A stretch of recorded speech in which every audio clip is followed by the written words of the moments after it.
Pac is back, and he's ready to share Pac-Man month with the Ms. with today's game, Ms Pac-Man for the Atari 8-bit computers. Let's go ahead and take Ms Pac-Man, let's pop it in my 800XL and see how it holds up today. Let's go to the game.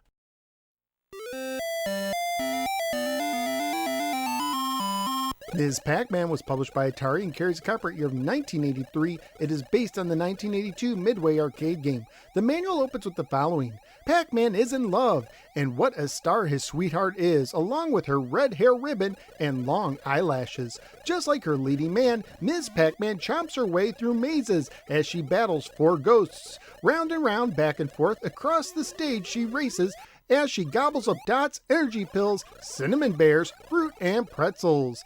Can she escape the marauding ghosts? Will it be the final curtain for her? Will Pac-Man ever see his lady love again? Ms Pac-Man is a maze game for 1 or 2 players alternating using the select button. On the title screen, you can use the option button to select a bonus item for a starting maze, with cherry for the standard starting point, bear for the easiest starting point, and banana for the most difficult. During the game, you can move Ms Pac-Man with the joystick and pause with the spacebar. Your goal is to eat all the dots in the maze while avoiding the ghosts. Yes, whereas the previously reviewed Pac-Man calls them goblins, the traditional ghost name is used here. When you eat dots, you move slightly slower than when you're not eating them.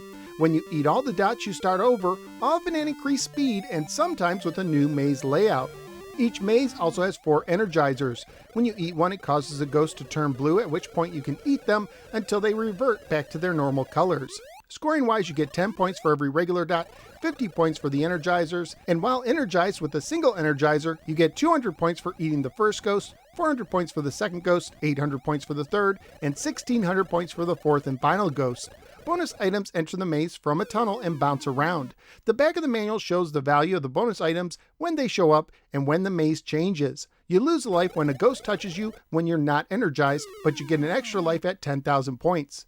The graphics and sounds are nicely done in this version, and in my humble opinion are a big step up from the previously reviewed Pac-Man, and also the intermissions are included. Family-friendly wise, the game would most likely get an E for everyone rating if released today. Currently at pricecharting.com, the game has a value of $16 loose, $21 complete, and $40 new. So what do I think of Ms Pac-Man for the Atari 8-bit computers? This is a very nice improvement over the Atari 8-bit port of the original Pac-Man. It looks and sounds great, controls well too. It's also much tougher, but that's a good thing here, and the bear starting level is a very nice option. My only nitpick is when Ms Pac-Man eats a dot, it felt like it slowed her down more than a typical Pac-Man game. It's not a huge difference, some gamers might not even notice it, and I quickly got used to it, but playing this right after the original Pac-Man made it stand out to me. But nonetheless, Ms Pac-Man is fun to play and highly recommended.